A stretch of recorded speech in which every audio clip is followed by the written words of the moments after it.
Thank you so much for joining us today. I'm Marlon Bowling with you, your tour guide to the ag commodities.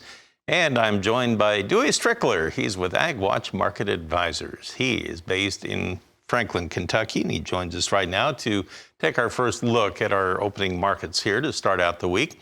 All right, Dewey, let's dive in here and take a look at the corn market. When we closed, we were higher last night, but we were well off of our nightly highs, and now we have corn actually lower. We have December now at 5.12, and that would be 1 3/4 cents lower on the day. Dewey, last night we had a high of 5.26.5, and now we're 15 cents off of that. That's not a good technical start. Now, if you look at soybeans, they were sharply higher last night, got up to 14.17.5 on September. Now we're at 14.09. Wow, trimmed off about 8 cents. We're now 9.5 higher than where we closed on Friday. And November soybeans, they're 9 1/4 higher at 13.80, and that's about 8 3/4 cents off of our earlier high last night on that one. Moving on to wheat in Chicago, we had the big gains there last night, and that's all gone. December now 1/4 of a cent higher is all at 6.81. We are now off of our overnight high by 28 cents. We have March down 1/4 of a cent. In Kansas City, let's go over there. Let's take a look at the September contract. We're 7.5 lower at 8.21.5, and December down 7 now at 8.26.5 after a high last night of 8.51. My goodness, 25 cents off of its overnight high. Spring wheat trade in Minneapolis, well, it's hanging on to some gains. We have December now 4.5 higher. We're at 8.94 per bushel there. Well, Dewey, what do you think about this on the open here? It's like we're kind of stumbling out of the starting blocks today.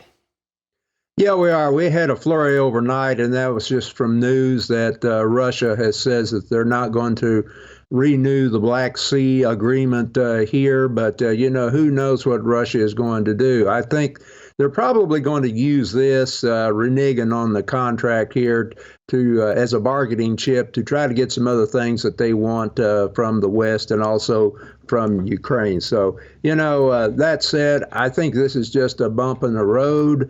I think what I would look at more closely, you haven't heard a whole lot out of China. You need to watch China here because China's pouring billions of dollars into the building and financing of infrastructure in South America, especially Brazil, Argentina, Venezuela, and even Cuba to an extent there. So I think you're going to see something that come here where you're going to see more trading agreements with China and South America, and that's going to put pressure on the dollar.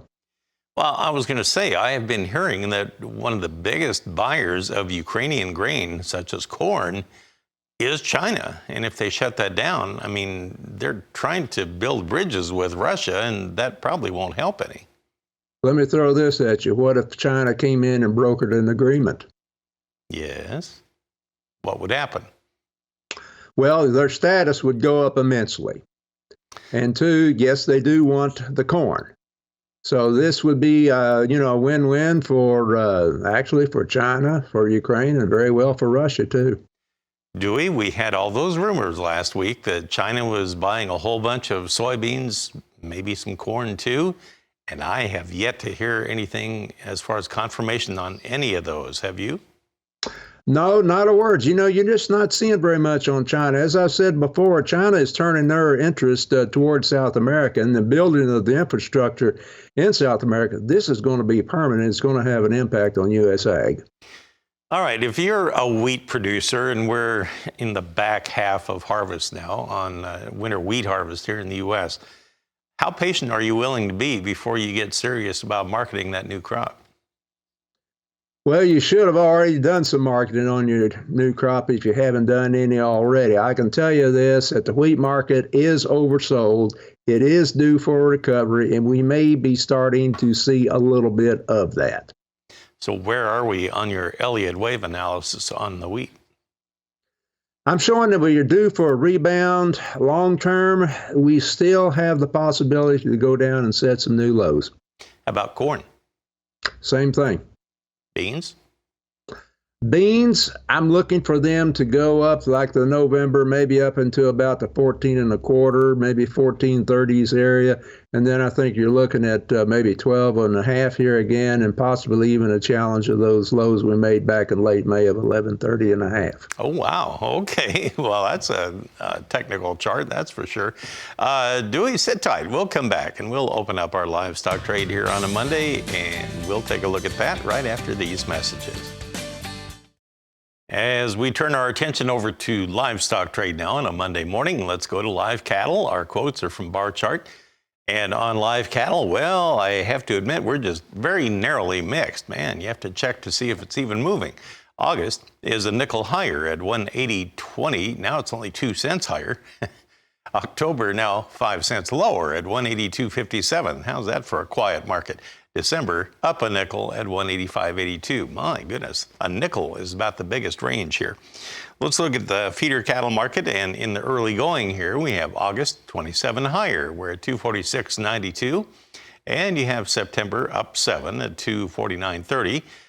And let's go ahead and open up our lean hog trade. Let's take a look at those first trades. Here we're higher across the board, led by August. We're 32 higher at 96.52.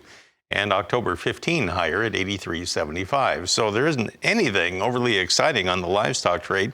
Dewey, what's your take on what to expect this week out of this? Well, I'm looking for some tops to develop here on both the hogs and also in the cattle. I'm showing that in the cattle especially, we're in the last final part of the fifth wave up. It's just a matter of have we quite got it complete here yet, or we just have a little more that we're going to scratch out here and make a new high before this whole thing tops. But you know, we've got Memorial Day behind us, 4th of July is behind us here, so we've seen pretty well our peak in our demand here right now, and it's just going to be up, you know, now to the consumer whether they want to pay these high prices for meat or they're just going to sit back and look for something else. Now, the lean hog chart looks maybe a little flatter where it has been trading here recently. Do you look at that as pretty strong overhead resistance, or do you see one more push?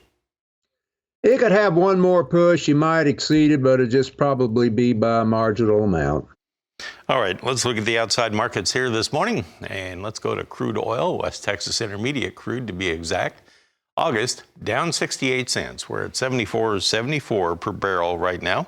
On the U.S. dollar index so far this morning, we have September 200 points higher, but we're still under 100. We're at 99.805 this morning.